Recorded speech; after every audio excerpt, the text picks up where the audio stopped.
Jai Radha Madhava Kunja Bihari.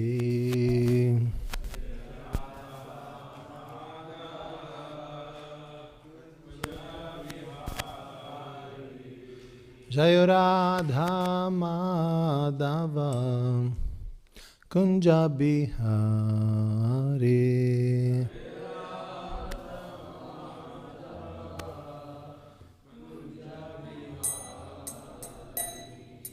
Gopi Jana Vallabha Girivaradhari.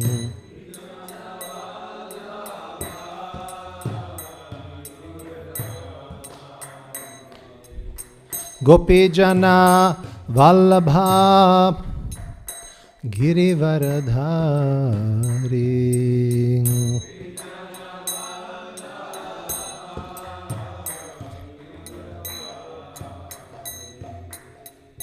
Yashodanandana Braja Janaranjana.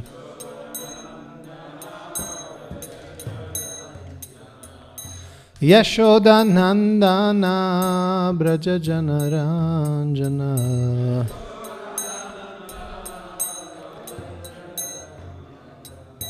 Yamunatira Vanachari.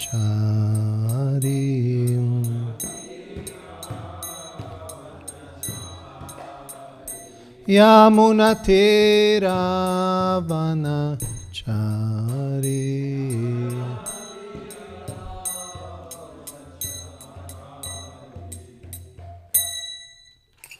Jai Shri Shri Radha Madhava ki, Shri Shri Radha Kalachanji ki, Shri Shri Radha Govinda ki.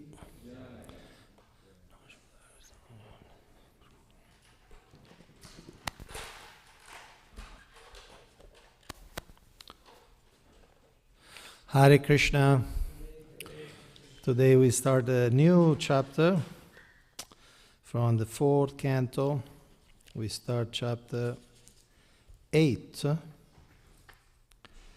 entitled Dhruva Maharaj Leaves Home. It's the first of these chapters that describes Dhruva Maharaj. And today we are going to cover the first 16 verses. Are we going to have them? Om Namo Bhagavate Vasudevaya.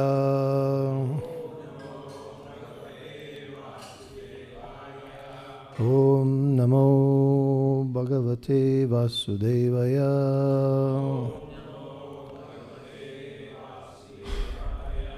Om Namo Bhagavate Vasudevaya.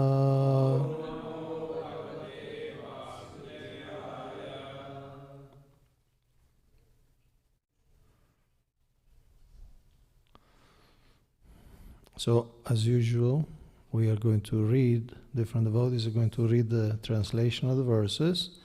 Then we'll focus on verse 8 and we'll read the Sanskrit.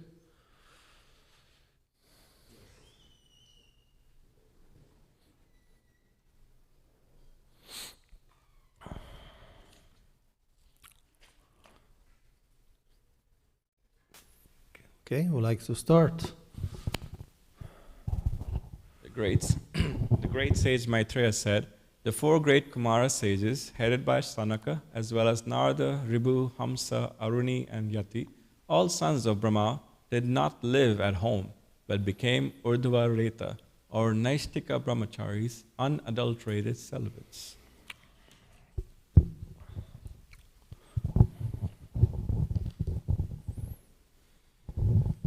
Another son of Lord Brahma was Irreligion, whose wife name was Falsity. From their combination were born 2 demons named Damba or bluffing and Maya or cheating. These 2 demons were taken by a demon named Nirti, who had no children. Maitreya told Vidura, O great soul, From Damba and Maya were born greed and Nikriti, or cunning. From their combination came children named Krodha, anger, and Himsa, envy. And from their combination were born Kali and his sister Durukti, harsh speech.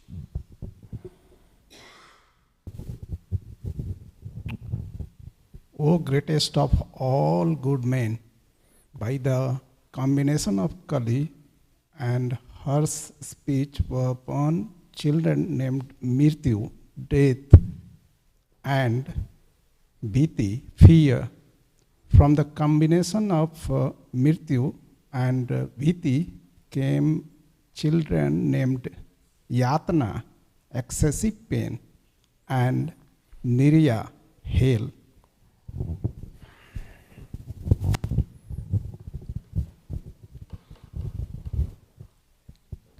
My dear Vidura, I have summarily explained the causes of devastation.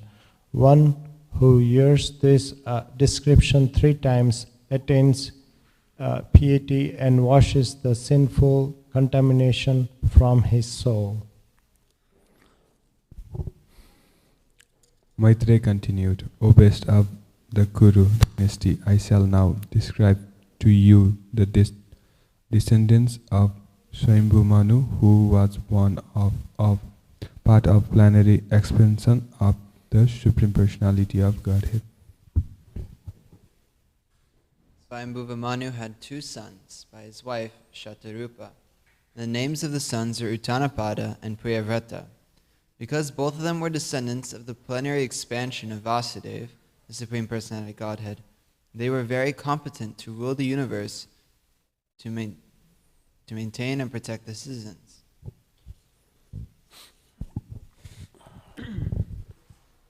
King Uttanapada had 2 queens named Suniti and Suruchi. Suruchi was much more dear to the king. Suniti, who had a son named Dhruva, was not his favorite. Once upon a time, King Uttanapada was patting the son of Suruchi, Uttama placing him on his lap.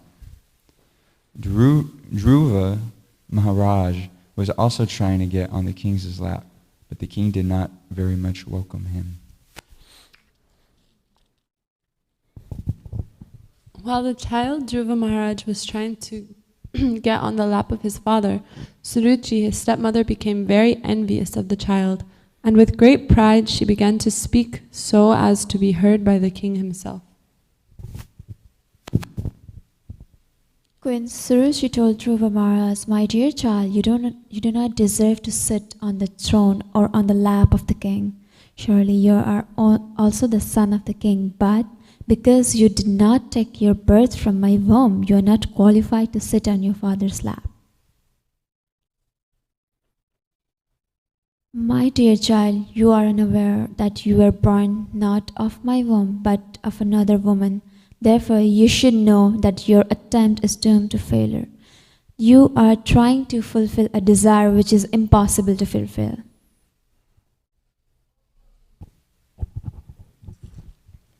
If you at all desire to rise to the throne of king, then you have to undergo severe ostracities.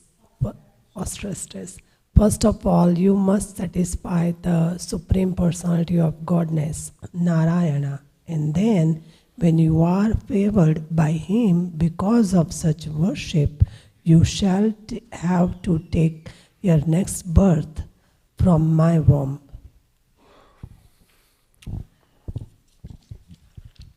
The sage Maitreya continued, My dear Vidura, as a snake, when struck by a stick, breathes very heavily, Dhruva Maharaj, having been struck by the strong words of his stepmother, began to breathe very heavily because of great anger. When he saw that his father was silent and did not protest, he immediately left the palace and went to his mother. When Dhruva Maharaj reached his mother, his lips were trembling in anger, and he was crying very grievously. Queen Suniti immediately lifted her son onto her lap, while the place residents who had heard all the harsh words of Suruchi related everything in detail. Thus Suniti also became greatly aggrieved. This incident was unbearable to Suniti's patience. She began to burn as if in a forest fire, and in her grief she became just like a burnt leaf and so lamented. As she remembered the words of her co-wife, her bright lotus-like face filled with tears, and thus she spoke. Thank you. So we go back to text 8. I was told that we will focus on this, so we'll read the Sanskrit. Jaya Uttanapadasya Suniti Surichistayoh Suruchi Preyasi Patyur Netarayat Suto Dhruvaha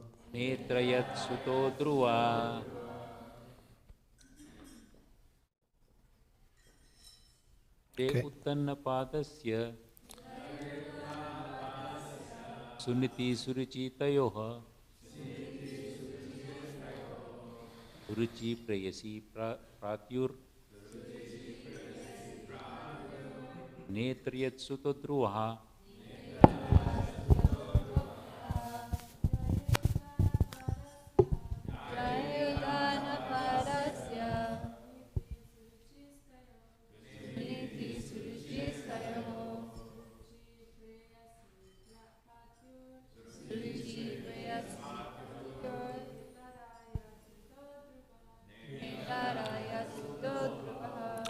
Word by word, we can read together if you like. Jaye of the two wives, Uttanapadasya of King Uttanapada, Suniti, Suruchi, Tayoho, of both of them, Suruchi, Preyasi, very dear, Patyuhu, of the husband, Naitara, not the other, Yat, whose, Sutaha, son, Dhruvaha, Dhruva. Translation: King Uttanapada had two queens, namely Suniti and Suruchi. Suruchi was much more dear to the king. Suniti, who had a son named Dhruva, was not his favorite. Purport by Srila Prabhupada. The great sage Maitreya wanted to describe the pious activities of the kings. Priyavrata was the first son of Swayambhuva Manu, and Uttanapada was the second. But the great sage Maitreya immediately began to speak of Dhruva Maharaj, the son of Uttanapada, because Maitreya was very eager to describe pious activities. The incidents in the life of Dhruva Maharaj are very attractive for devotees.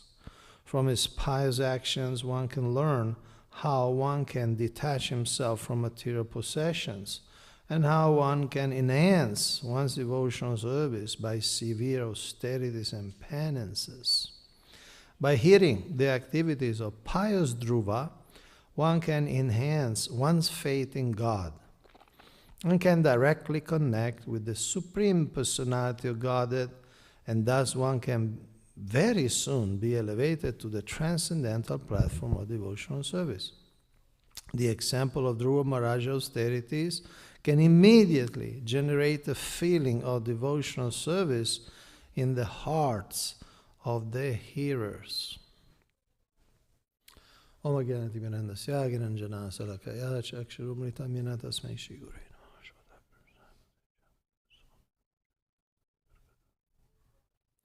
Namo Vishwabadaya Krishna Vestai Bodale Shrimad Bhakti Vedanta Swaminiti Namine Namaste Saraswati Deve Gauravani Pacharine Nirvishesha Shunyavadi Paschatya Dishatarine Vanshakalpadrubhasya Gripa Sindhuvacha Patitanam Panamabhyo Vishnebhyo Namo Namaha.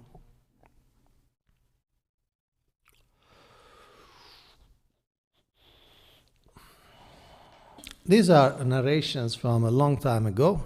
We're talking about the Swayambhuva Manu period, or Manvantara. And we are in the 7th Manvantara, Vaivashvata Manu Manvantara. Each Manvantara is about 300 million years in human years.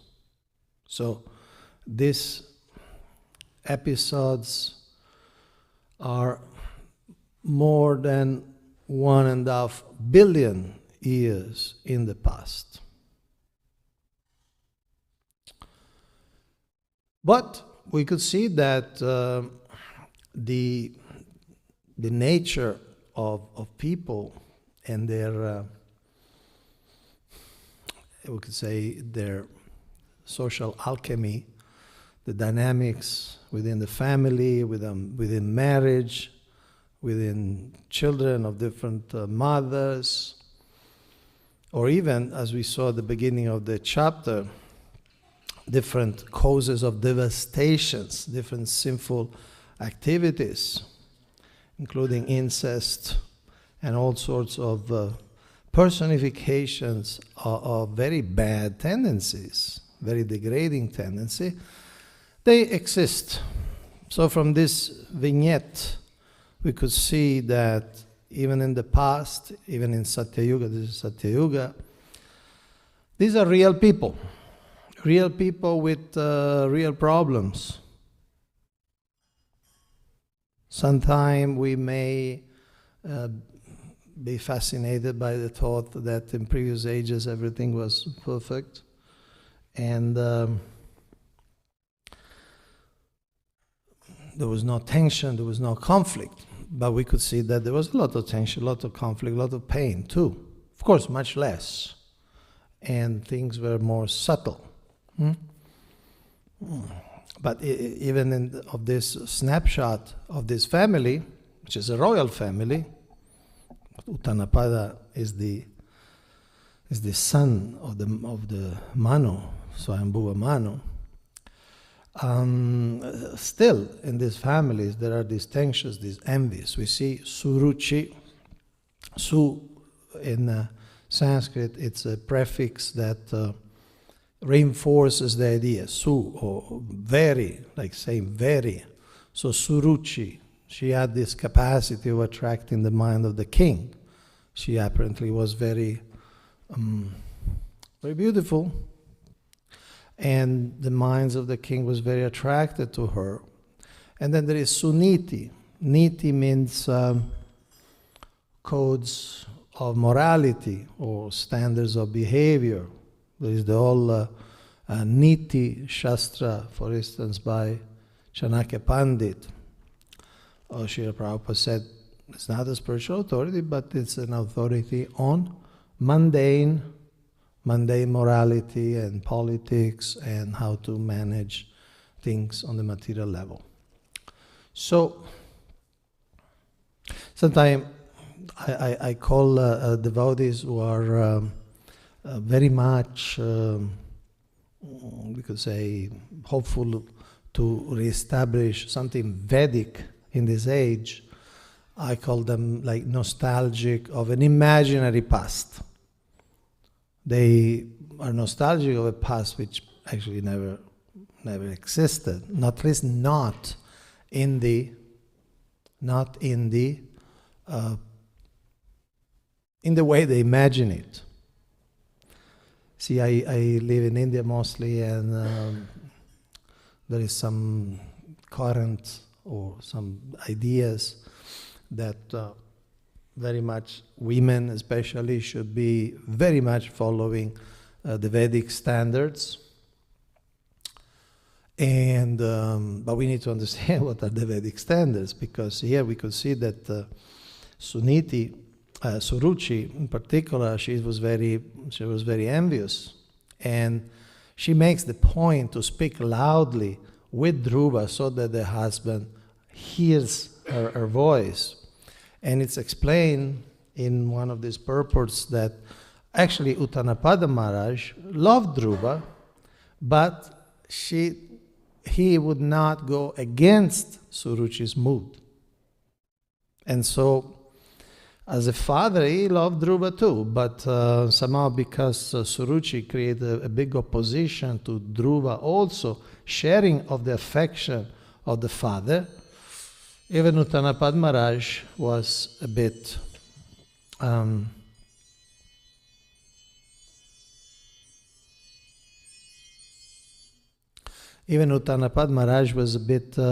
blocked. So, I mean, they say that no, women do dominate within the home. There is a story from South India that there was a king who made called all the subjects of the kingdom in a big square, and he said, okay, all those husbands who are under the control of their wives, move to the right side of the square. And all the husbands moved. But only one husband stay alone on the left side. And so then the king was surprised, and he asked, but so why you're sitting there alone? And he said, well, my wife told me not to join any crowd. So even the great Uttanapada was in this mood, and now some people imagine that women in the past ages were all submissive and they will just obey, but we see that was not like that. I mean, they were intelligent and they knew, like we saw in the third canto, they knew that the way to the heart of the man was to be, we could say, cooperative or submissive or making him happy, because there are men have this male ego, and unless that it's considered or honored, family life can become a constant struggle, a constant fight. So intelligent women do tolerate sometimes the male tendency to be the dominator. Srila Prabhupada says the man, non-technically, but he says the men suffer of this superiority complex. So when you live with somebody with a superiority complex, if you want to live peacefully, you got to consider, right? Just like when you live with a child, you got to consider this as a child. You can't just throw him out of the house the first time he starts crying. Otherwise, better you don't have children, right? So if you want to have a man, you got to understand the psychology of man. And of course, there are limits. There are limits to abuse, to violence, domestic violence, so that. But generally, man has this need to feel themselves on top. That like a macho mentality. So it needs to be considered. One lady, one Vaishnavi, ISKCON Vaishnavi, was saying, at one point you got to choose. You want to have a husband or you want to be right? Sometimes you can't have, sometimes you can have both, especially if your husband is very reasonable and mature and wise. But sometimes you got to choose. You want to be right or you want to keep this husband? It's not a Vedic sutra, but you get the idea, And she was speaking based on experience. I won't tell the whole story, but like that. So Dhruva was very angry, and he left the palace in a huff and went to his mother. And here's the Dhruva, is very little, 5 years old. Generally, 5-year-old, even if they get insulted, they don't get so disturbed or agitated. But as a kshatriya is like full-blooded kshatriya, even as a 5-year-old, he can't take it. And therefore, the Bhagavatam gives this image that he started breathing very heavily, like a snake when struck by a stick. You may not have so much experience with snakes here in Texas, I don't know.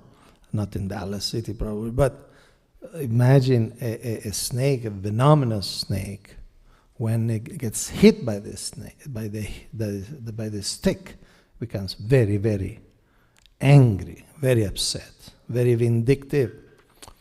And so, Suniti also gets affected by this situation. And she will admit, yeah, I'm not the favorite wife. And she becomes, in her grief, she became like a burnt leaf. So she dried up emotionally. And because she was drying up emotionally inside, her lotus-like face filled with tears, and she started lamenting. And she began to burn as in a forest fire. Obviously, it was all internal. Nothing happened physically. She was peacefully sitting in one of the rooms of the palace, and she continued peacefully sitting on a room in the palace, but no more peacefully. So inside, she was burning. And she knew it's true. It's true. I'm not the favorite. Therefore, you are not the favorite son. Then you will see, starting from tomorrow, she will give very good. She will give good instructions. Maybe not at the level of philosophy of Queen Kunti or other speakers, lady speakers in the Bhagavatam, but she'd say something very beautiful. Like next verse, she says, "Don't wish for anything inauspicious for others." In other words, although you have been hurt, you have been unfairly treated, and this lady told you had to die. If you want to sit on the lap of your father, first you got to die. Not only die, but you have to be born from a womb. But Suniti said, don't wish for anything inauspicious for others. Anyone who inflicts pains upon others suffers himself from that pain. Sometimes it is said that resentment, holding a resentment, holding a grudge, is like drinking poison and expecting the other person to die.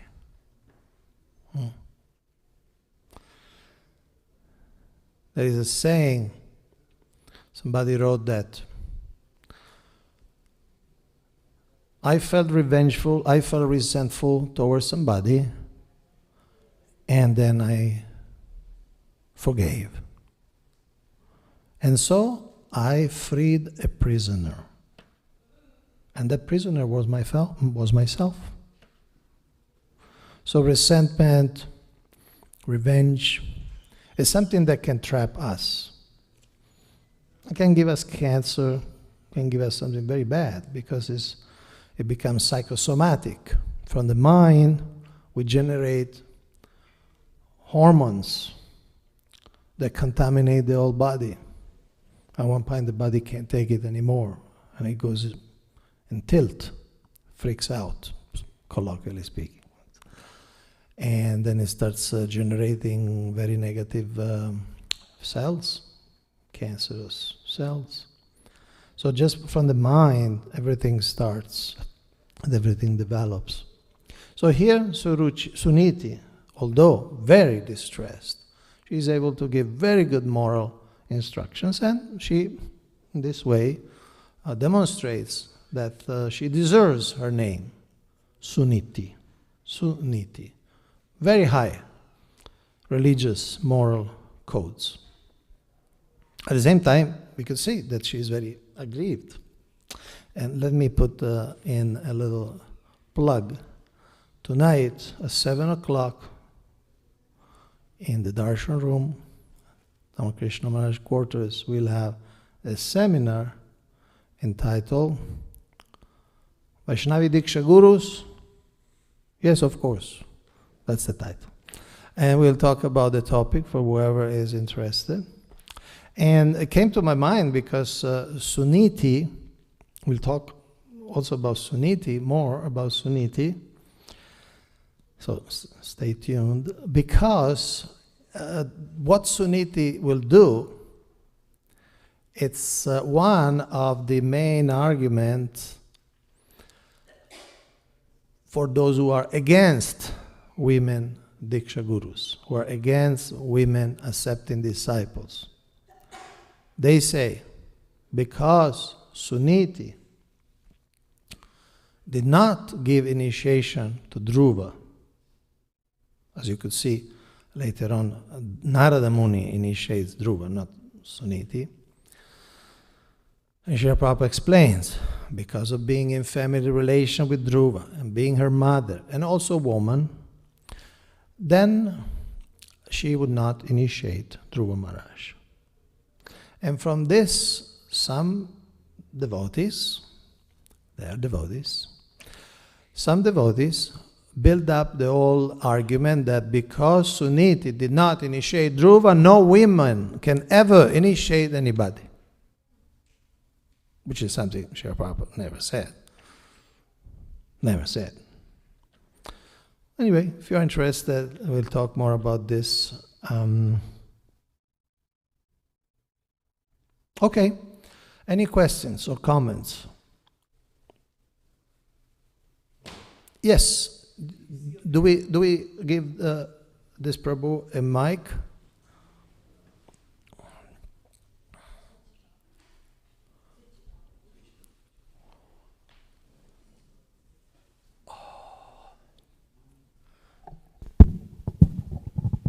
Hare Krishna.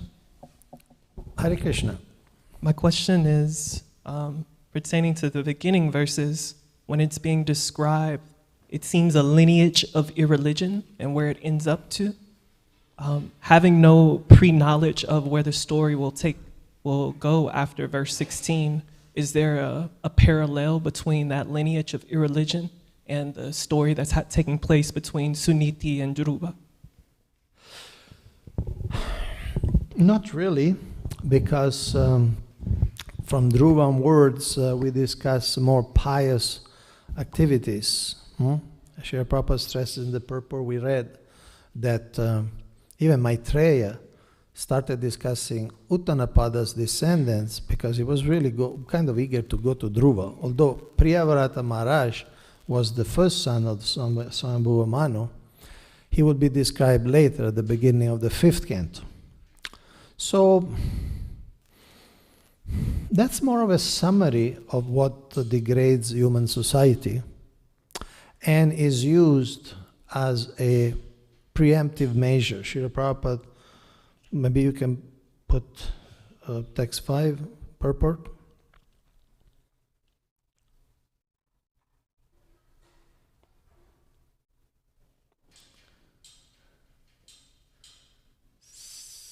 So, is used as a sort of vaccine.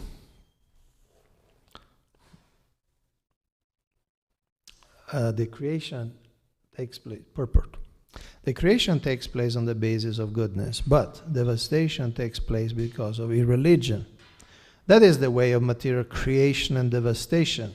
Here it is stated that the cause of devastation is adharma, or irreligion.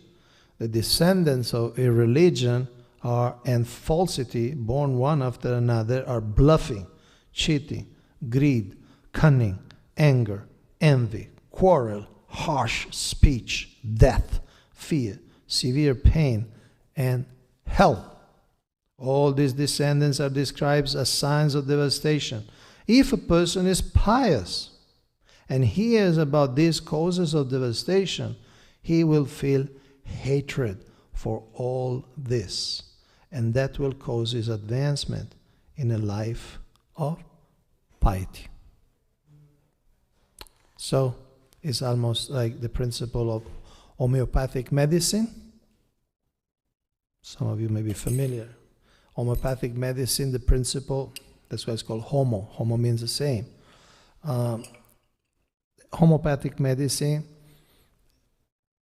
is based on giving to the patients the disease, but in a certain form that removes the disease.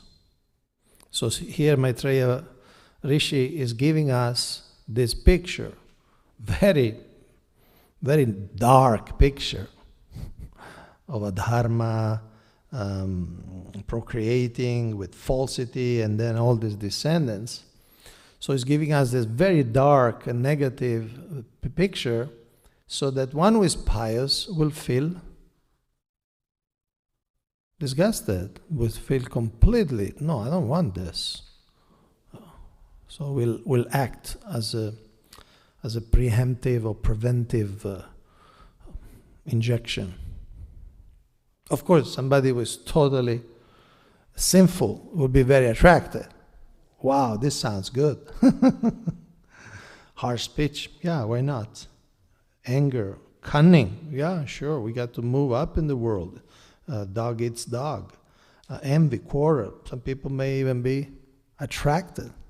Cheating. We could see nowadays many movies or TV series, the heroes are great cheaters or great criminals. And people love them. Although it's very clear they're criminal, but people enjoy. One of the most popular series was who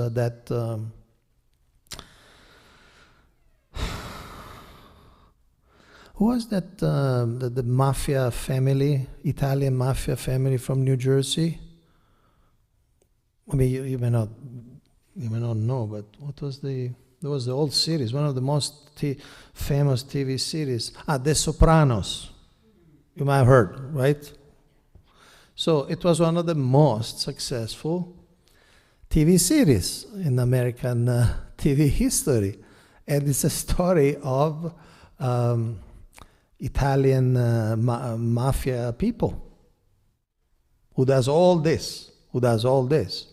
They kill other people, they cheat other people. The whole little kingdom is based on sinful activities and different and people watched a lot.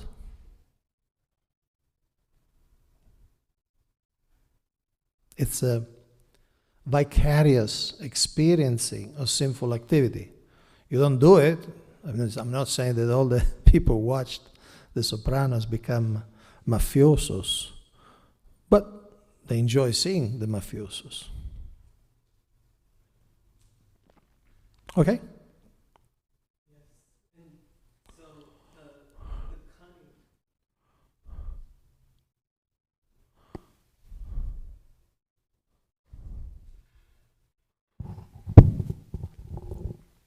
So the cunning then in the lineage of irreligion or a dharma, I can see a parallel between that and was it the king's first wife, the one Surichi? Was she exhibiting the cunning? And she's like an example of what piety is angry against or like reacts to go on a pious path, such as Dhruva, like him reacting piously. I would be hesitant to make a direct line of cultural descendancy between cunning and Suruchi. We don't know much about Suruchi. We know that she had a very bad day, at least morally, and she was very nasty and she was heavy. She was heavy. To talk with a baby, 5-year-old child like that, it's heavy. But now, these are kind of big, it would seem, because we don't know much about Suruchi. We see her in the Bhagavatam, we only see doing this thing, and then we see her dying. Sorry, this was a bit of a spoiler. But if you allow me, both her son, the one who was on the lap, Uttanapada, will see, he dies. He dies while hunting in the Himalayas. And she, Suruchi, dies with him. So certainly she is not the heroine of the Bhagavatam, but we don't know much. We don't really know much. So to compare her to like this other personalities, I would be a little hesitant. But definitely there is some seed. There's some seed of destruction. There is some seed of negativity. Yeah.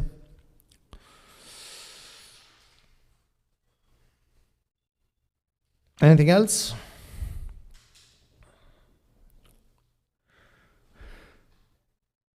So today you go for St. Patrick. I'm sorry, I have a previous commitment. I have a meeting at exactly at that time. But St. Patrick. Today is St. Patrick. Today itself. Today. Not many devotees of St. Patrick here. Okay. But so, are you going to wear green?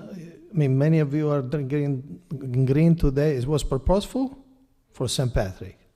Okay, you also the green. Purposefully or just casually?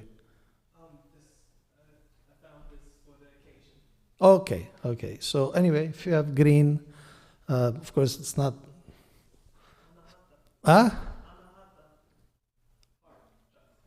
Okay, so, and St. Patrick, I think most of you know, I mean, especially those from Christian background, and especially those from Irish background. He was a great saint. Is the one who came to Ireland and started converting people to Christianity. And the Irish were pretty heavy people. We're pretty, I would say, behind behind in terms of civilization and piety, since we're talking about piety. And so St. Patrick, and we don't really know what's legendary, what's historical, because this was a long time ago. But St. Patrick alone went to this island, the Emerald Island, and basically started converting people to Christianity. So he did the major work of purification of those tribes, which were kind of heavy.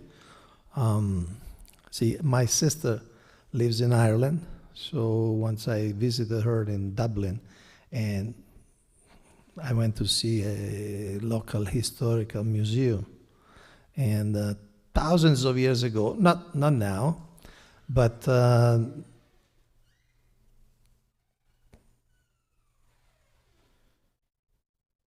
they were pretty heavy among themselves, torturing each other. I'll stop there. So anyway, they were very, very aggressive type of tribes. So St. Patrick went there, a great personal risk, and gave the words of God, words of the Bible as best as he could, and he was very successful apparently. So Irish became one of the most Catholic countries in the world. Of course, nowadays they are they're a little bit fried with Catholicism because the recent cultural descendants also did something not so pious, and so Catholicism, it's a bit in a decline. But today is St. Patrick, why we should talk about these things. So we go to honor St. Patrick, and we spread the holy name.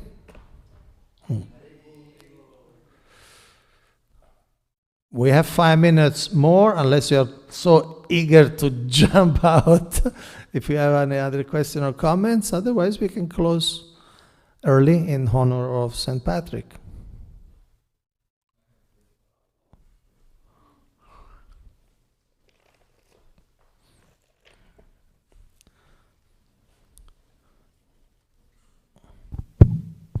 Thank you so much for class, Prabhu. You mentioned earlier, like if I drink poison, then I cannot expect other people to die. Uh-huh.